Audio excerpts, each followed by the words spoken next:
Hi అండి. Welcome to మీ Vasantha kitchen. ఈరోజు తోటకూర, పులుసుకూర చేసే విధానం, దానికి కావాల్సిన ఐటమ్స్ చూద్దామండి. ముందుగా 2 తోటకూర కట్టలు కడిగి కట్ చేసి పెట్టుకోవాలి. 3 పచ్చిమిరపకాయలు కట్ చేసుకోవాలి. 2 పెద్ద సైజు ఉల్లిపాయలు కట్ చేసుకోవాలి. 2 టమాటాలు కట్ చేసుకోవాలి. ఇప్పుడు కుక్కర్ పెట్టి కడిగిన తోటకూర దాంట్లో వేయాలి.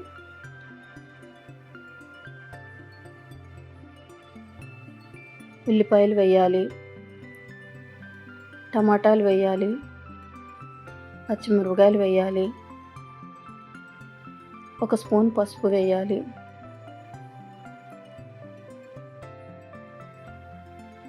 రెండు గ్లాసులు వాటర్ వేయాలి,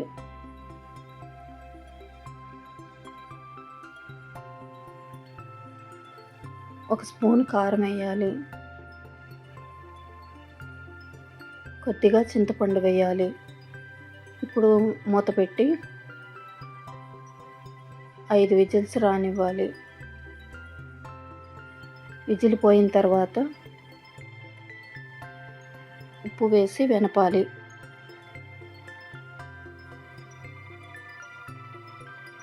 ఇప్పుడు పోపు పెట్టుకోవాలి. ముందుగా బాండీ పెట్టి కొద్దిగా నూనె వేసుకొని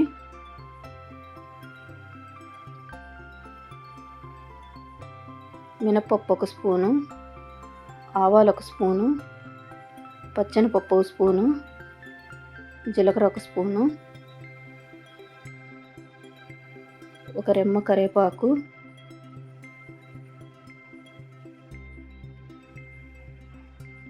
రెండు ఎండుమిరపకాయలు కట్ చేసుకోవాలి.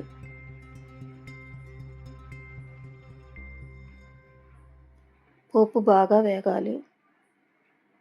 ఈలోపు ఒక పెద్ద సైజు ఉల్లిపాయ కట్ చేసుకోవాలి. 2 పచ్చిమిరపకాయలు కట్ చేసుకోవాలి.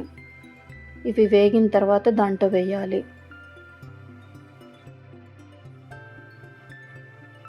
ఉల్లిపాయ, పచ్చిమిరపకాయ దాంట్లో వేయాలి.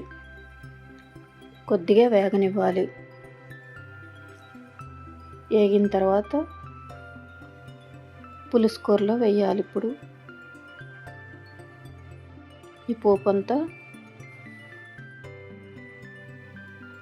పులుసుకూరలో వేయాలి.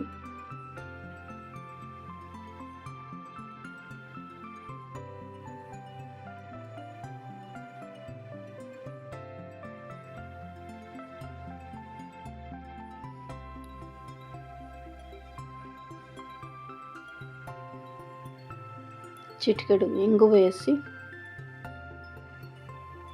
కలపెట్టి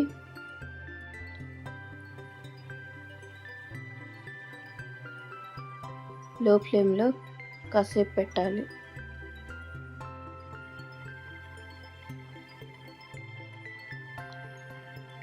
చిన్నులపాయ పేస్ట్ 1 స్పూన్ వేయాలి. ఇప్పుడు కొత్తిమీర వేసి సర్వ్ చేసుకోవాలి. ఇంతేనండి. ఇప్పుడు గిన్నెకి సర్వ్ చేసుకోవాలి. అంతేనండి. టేస్టీ రుచికరమైన తోటకూర పులుసుకూర రెడీ. మీరు కూడా ఒకసారి ట్రై చేయండి. నచ్చితే లైక్ చేయండి.